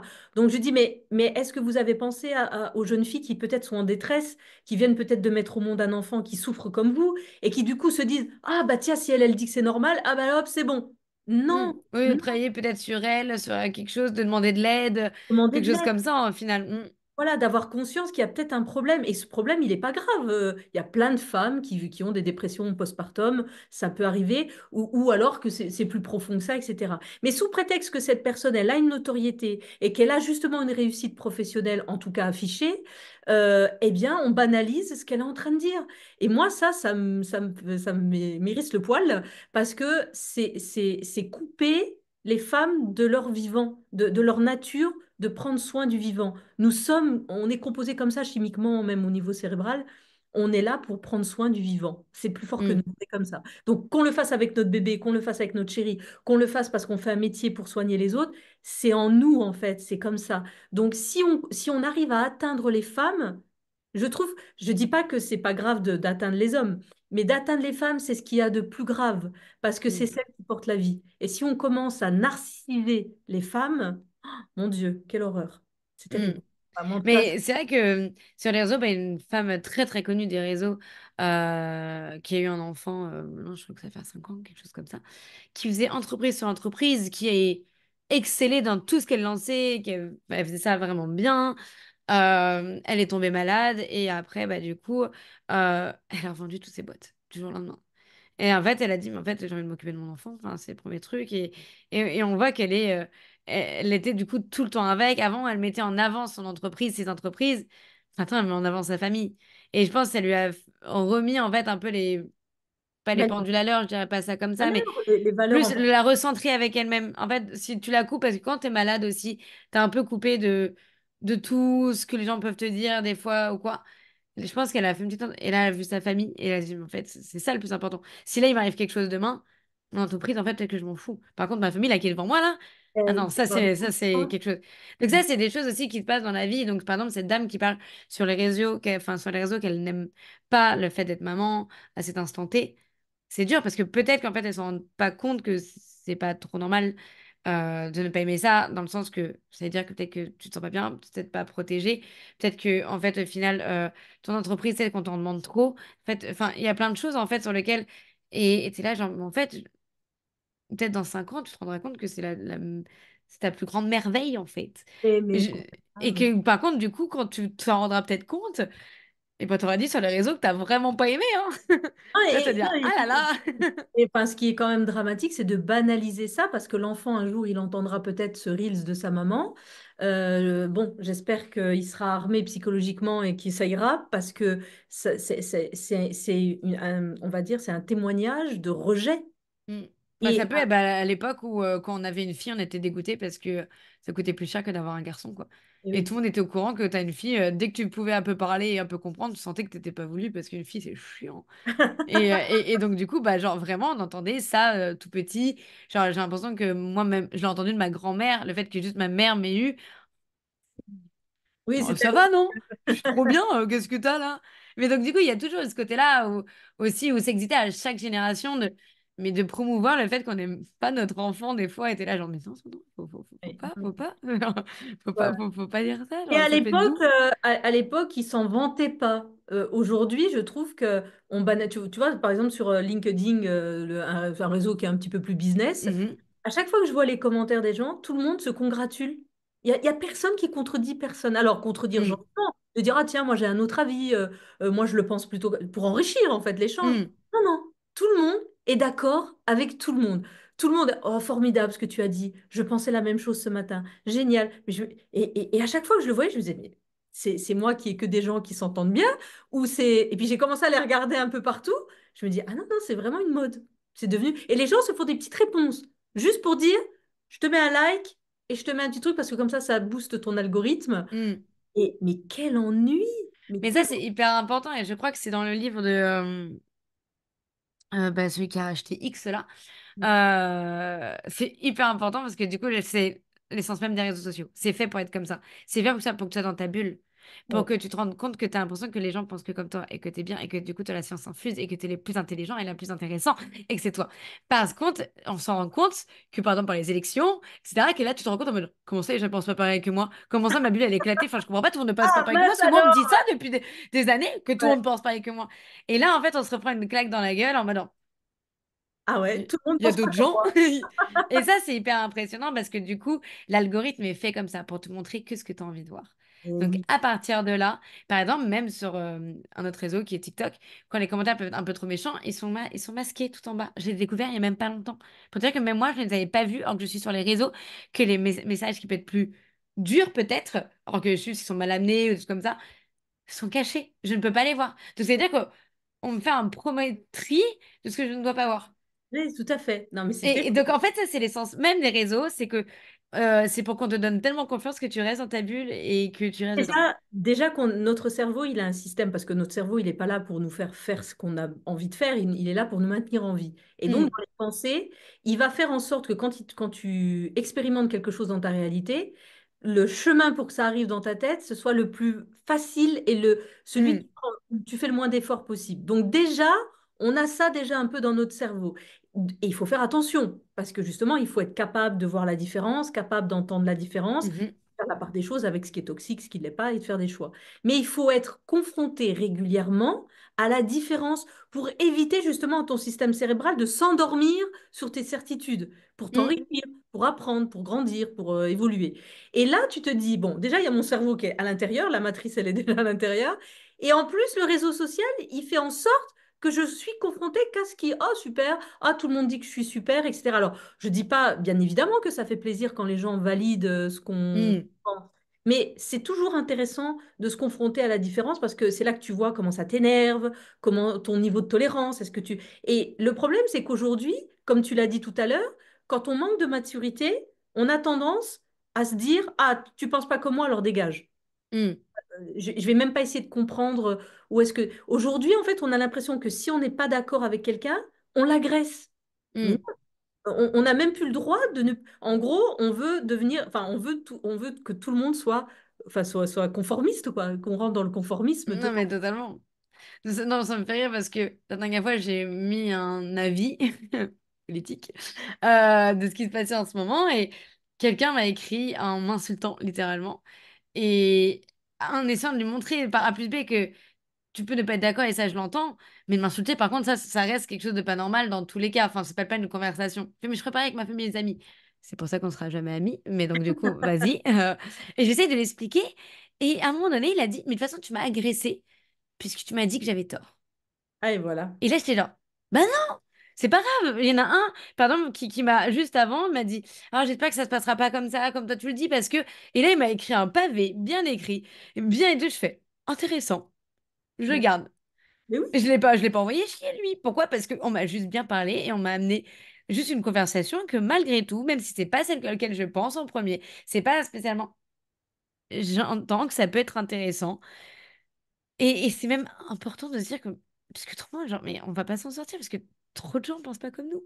En vrai de vrai. Mais enfin, heureusement que tout le monde ne pense pas 100% comme nous. Enfin, je veux Ah dire, bah, le monde des tellement- bisounours, il n'existe pas, ça c'est sûr. et puis des fois, on peut avoir des nuances, par exemple. Et Mhm. ça peut nous aider aussi, nous, à sortir de nos certitudes, parce qu'il n'y a rien de pire que d'être certain de ce qu'on pense. Mm, Moi, je pense que les gens les plus intelligents, ce sont les gens qui doutent tout le temps. Ils doutent, et les hypersensibles doutent tout le temps d'eux-mêmes. Pourtant, ils ont des pépites en eux, ils ont des compétences extraordinaires, et ils doutent tout le temps.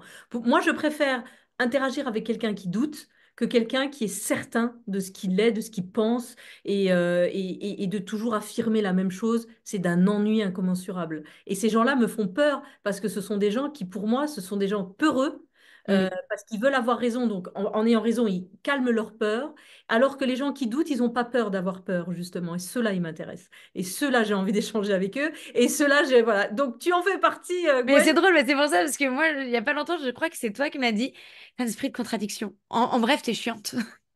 C'est Et bien, en fait, c'est j'ai des conversations super. avec des gens, je vais être d'accord avec eux, mais je vais leur donner l'avis de quelqu'un d'autre, malgré tout, pour leur sortir. Ils vont détester, ils vont avoir l'impression que j'ai fait contre eux. Moi, c'est quelque chose, pardon, qu'on me dit très souvent, mais t'es contre moi. Non! Je t'exprime un autre point de vue, alors que je suis d'accord avec toi. Je suis pas contre Et... toi, je suis en train de challenger ce que tu dis. On challenge tous les deux, quoi, en fait. Moi, Mais j'ai c'est pas plein de gens facile. autour de moi qui partagent des opinions. Alors, ça dépend lesquelles. Il y en a certaines où j'avoue que Oui, il je y en a qui peux sont pas. rédhibitoires, je suis Non, un peu d'accord là, aussi. c'est pas possible. Mais d'autres, par contre, où des fois on n'est pas d'accord, on voit pas les choses de la même façon. Mais j'aime bien les titiller. En plus, j'y vais avec de l'humour et un petit peu de provocation. Je dis, ah ouais, gna gna gna, tu dis ça, voilà. Mais c'est amusant et ce n'est pas contre la personne. C'est justement pour dire, bah tiens, là, tous les deux, on se retrouve l'un face à l'autre en se disant qu'on s'entend bien, on s'aime bien, mais on n'est pas d'accord et ça va. Et c'est Mm, pas grave. Parce que qu'est-ce que ça mène le fait de ne pas être d'accord et de vouloir soumettre l'autre à sa vision? Ben, ça ramène les guerres. C'est pour ça mm, qu'on fait des guerres. Parce qu'à un moment donné, toi, t'es pas comme moi, toi, t'es pas comme moi, toi, tu es différent. Et ben alors moi, je viens t'exploiter, je viens faire la guerre, je viens te tuer. C'est ça que ça amène. Alors que ben, ne soyons pas d'accord. D'ailleurs, là, je vais sortir bientôt un podcast. Le podcast, c'est apprendre à bien se disputer. Parce que c'est très mm. important de ne pas être d'accord et de se fâcher. C'est super important. Bon, du coup, tu sais très bien que toi et moi, on pourrait discuter pendant des heures. On aurait Oui, malheureusement, je suis désolée, je été- crois qu'il va durer beaucoup trop longtemps. Je C'est crois que terrible. nous allons devoir faire 2 épisodes. On va faire épisode Oh 1, non. épisode 2. Ah là là là là, c'est Mais c'était terrible. mais en tout cas, merci beaucoup, Gwen, pour ton temps. Merci pour ton témoignage. Merci à toi. En tout cas, je te souhaite plein de bonnes choses pour la suite, Ah puisque tout oui, ça va être génial. de fou. Et je t'invite vraiment sérieusement à continuer de partager sur tes réseaux et d'aller en plus en profondeur par rapport à qui tu es vraiment. Je ne dis pas que tu ne l'étais pas avant, tu le montrais, mais je pense que là, tu peux y aller. Tu peux y aller. Tu peux y aller Je vraiment. sais, mais c'est ce que je t'avais dit une fois, c'est plus on montre qui on est, plus que quand les gens sont méchants, pas avec quelque chose d'intelligent, ça fait mal parce que c'est nous. Vraiment, dans le vent, on est là, on est vulnérable, genre salut! Et ça, c'est dur. Oui, mais Donc, c'est ce dis-toi que côté-là. Donc, Dis-toi que les gens, quand ils viendront attaquer ce que tu vas montrer ou ce que tu montreras, en fait, c'est pas toi qu'ils attaquent, c'est l'incompréhension qu'ils ont ou la difficulté qu'ils ont à recevoir ce que tu dis parce qu'ils sont pas prêts, parce qu'ils savent pas, parce qu'ils en sont pas là. Donc, moi, je sais, enfin, personnellement, je suis pas une influenceuse du tout. Alors à ça, je sais transmettre et inspirer, mais influencer, je sais pas trop. Enfin, je crois pas. Mais en tout cas, ce que j'aime donner je le donne avec le plus de sincérité. Je me rends compte que lorsque je veux le transmettre à un maximum de personnes, je suis obligée de l'adapter. Mais, bien sûr.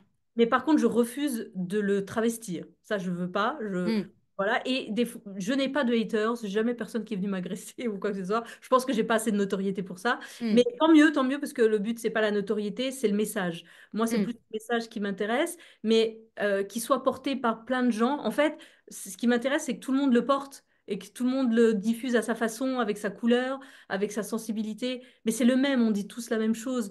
On dit ce que disait Jésus, aimons-nous les uns les autres. C'est ça qu'on dit mm. en fait. Et Mais respectons-nous.